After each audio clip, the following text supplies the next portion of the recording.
Hello there. Today I'm going to show you how to create a responsive button. The button that you're seeing right now on the screen, it's a responsive button. So right now I have a 2-word text, subscribe now. If I change that to button, the button size automatically resizes. So I'm going to show you how to create this. I'm going to move this aside a little bit. So the first thing I did is text tool, click once, and then start typing okay, button.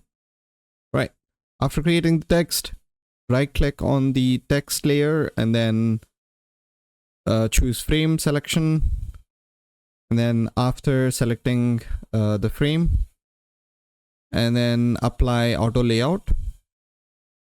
And to see the responsiveness, I need to have a fill for my button.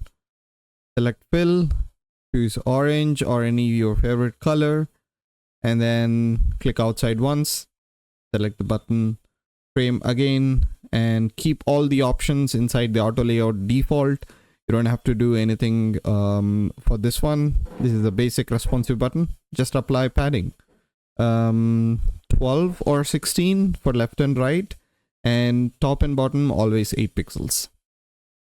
Right, so here's your responsive button. The contrast level of this button is not so great. Both colors are dark, so I'm going to change the text color to white. I didn't select. Okay.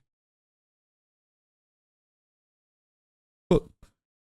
To prove this is a responsive button, instead of button text, I'm going to change that to subscribe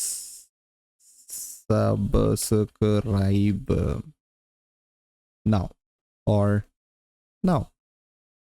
This is how you can create a responsive button. So in the next video, I'm going to show you how to make a responsive button that can adapt to multiple screens like mobile phone, tablet, and desktop.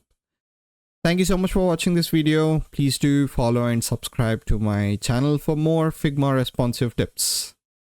Bye.